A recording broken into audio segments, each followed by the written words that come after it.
खूप मोठी लाकडाची पेटी म्हणजे अजूनही आहे आमच्याकडे. पितळी कढी कोंडा वगैरे खूप पूर्वी असायच्या ना, तशी मोठी अगदी दणकट पेटी.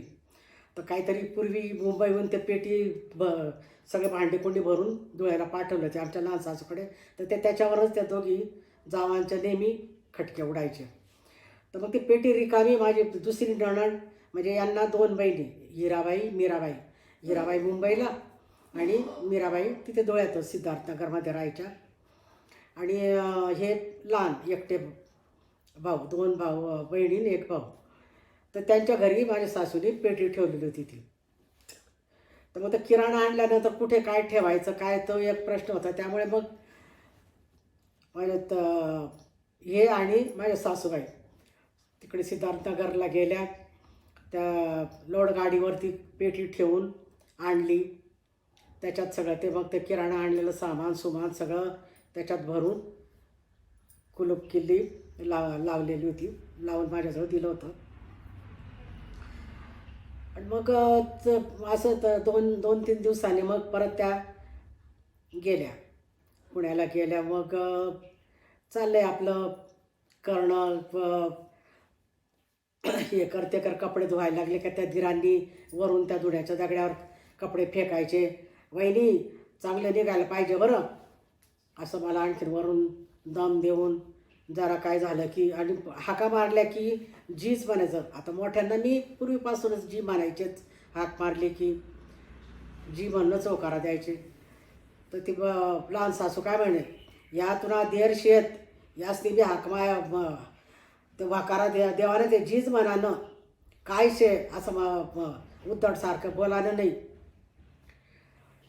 तर असे बऱ्याच गोष्टी त्यांनी म्हणजे एक प्रकारे आमचं हळूहळू आम्हाला तर सूड उगवणंच आमच्यावर चालू झालं होतं.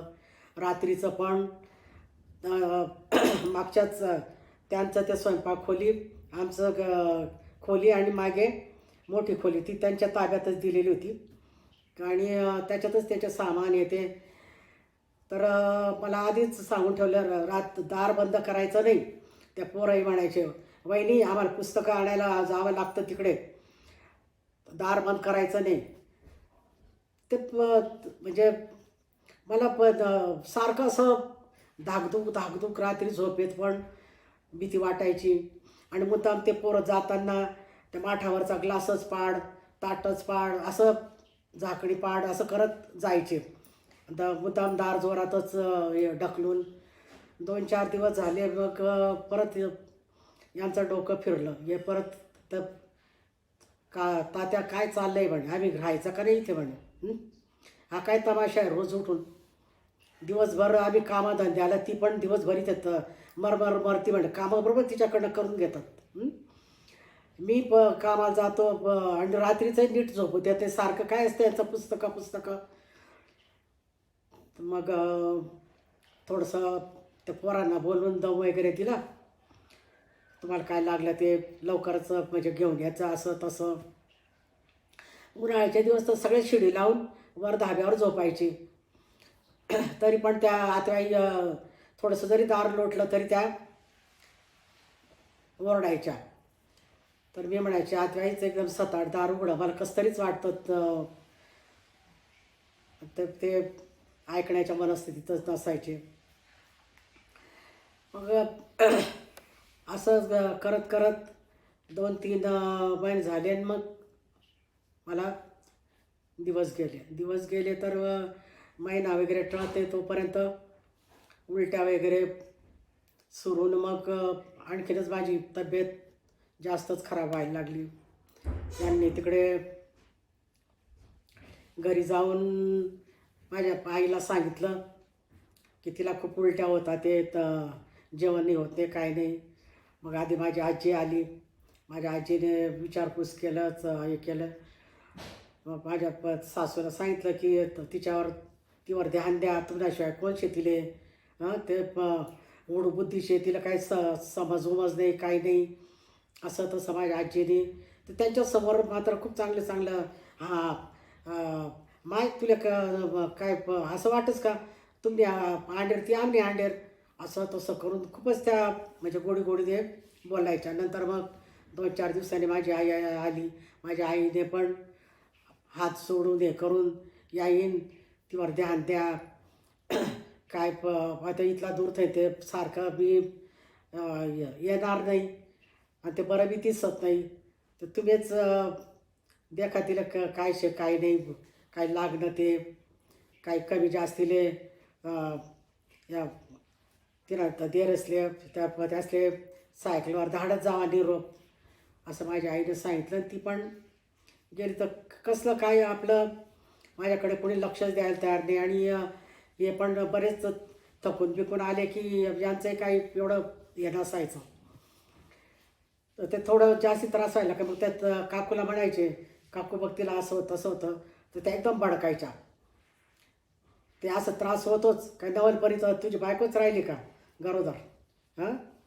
अशा त्यांना आपण बोलायचं. असं करत करत खूपच म्हणजे दिवस चालले चालले चालले आणि 7वा महिना असा तसा लागत नाही तर मला अंगावर जायला सुरुवात झाली. तर मग तेव्हा पण मी म्हणायचे आतवाई असं होतं, आतवाई तसं होतं. बस तसं काही नाही, बस त्यावर त्यानं थांबली जाईल. तर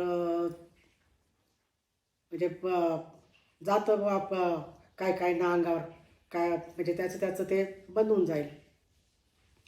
कसलं काय असं म्हणजे खूपच त्रास होत कसं तरी 8-1 दिवस थांबला नाही तर लगेचच परत 8वा महिना असं लागत नाही तर लगेचच ते जास्तच हे झालं. आणि मग भयंकर रात्रभर पोट दुखत होतं. सकाळीचंच आणि उठून सकाळीचंच ते तेव्हा त्या दोघंही सासवा मागच्या दारच्या पण त्या आतेवाईन त्या दोघं होत्या. त्यांना तर हे काय म्हटलं की इथे काय तुला बघणार नाही कुणी, तू सरळ तुझ्या आईकडे जा. आणि गेले कामावर निघून. आता मी उठले. मी आतवाई म्हटलं मी माझ्या आईकडे जाते, मला खूपच त्रास होतो आणि खूप अंगावर जाते. तर त्यांनी हो सांगितलं. आणि माझ्या सासूला आल्यावर एवढं काय काय सांगितलं त्यांनी की विचारताच होय नाही. मी निघाले म्हणजे त्यावेळेला टांगेच होते, ते पण क्वचितच भेटायचे. पायीच निघाले. इतकं पोट दुखायचं. आणि बरं आमचं 7वी गल्ली त्या पोलीस हेडक्वार्टर बऱ्यापैकी अंतर. चालते ह्या बोळीतून त्या बोळीतून करत करत करत आणि कसलं काय अक्षरशः तुम्हाला सांगते, माझ्या दोघं पायाने कपडा घेत असूनही दोघं पायाने सगळं ब्लिडिंग, माझं सगळे पाय चपलापर्यंत भरले माझे पाय. आणि इतकं पोट की आता होत आहे की काय म्हणून तशी पोट धरून कशी तरी घर गाठलं. मागचं दार उघडच होतं. मागच्या तर असं लोटलेलं होतं. मागचं दार उघडलं मा करून आणि मी वाढतो अशी तर ती माझी आई भाकरीच करत होती. तशीच तिने भाकर टाकली तशीच उमऱ्याच्या आत अर्धी बाहेर अशी एकदम हे झालं. तर मग माझी आई एकदम घाबरली न ओरडत सुटली, आता बायजी माझ्या आजीला. तर माझी आजी बाहेर ओट्यावर बसलेली होती. आणि एकदम काय होईना करून ते माझ्या आजी पण पळत आली. तर पाहिलं तिने. माझ्या आईला म्हणते केसर गोळा खाली जायले, ताबडतोब तिला दवाखाना बांधलाय जाणं पडी. मग लगेच भावाला बोलवलं. त्याने पळतच जाऊन कुठून तरी टांगा घेऊन आला. तसंच कसं तरी हे करून मला टांग्यात बसवलं, सिव्हिल हॉस्पिटलला नेलं. झालं बाळ झालं. मुलगा होता. पण डॉक्टरांनी सांगितलं यांना की हे तिकडनं भाऊ सांगायला गेला की असं ताईला ॲडमिट केलं. तर ते पॉवर हाऊस तर सिव्हिलपासून जवळच होतं. तिथे निरोप देऊन आला तो. मग ते आले.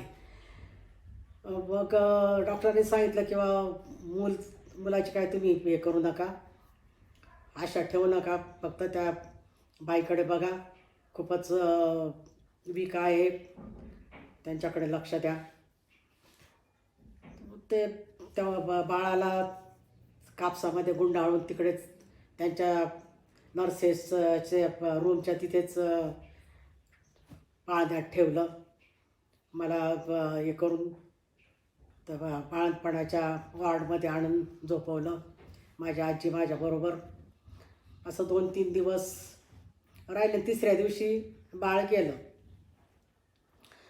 बाळ गेल्यानंतर आता यांनी एवढ्या डॉक्टरांनी सांगितल्यावर सुद्धा यांनी लगेचच तार केली पुण्याला की मुलगा झाला म्हणून. झाला तर ते माझ्या सासऱ्यांनी तिथे वाडीतही कितीतरी पेढे वाटले. तर दुसऱ्या दिवशी याला गेले खडकी डेपोला, तिथे कामावर गेले, तिथे पण त्यांनी पेढे वाटले, नातू झाला मला, नातू झाला म्हणून. आणि तिसऱ्या दिवशी परत त्यांची तार गेली, बाळ गेलं म्हणून. झालं मग तार पाहिल्यावर 2-4 दिवसांनी माझे सासरे सासू दोघं पण आले.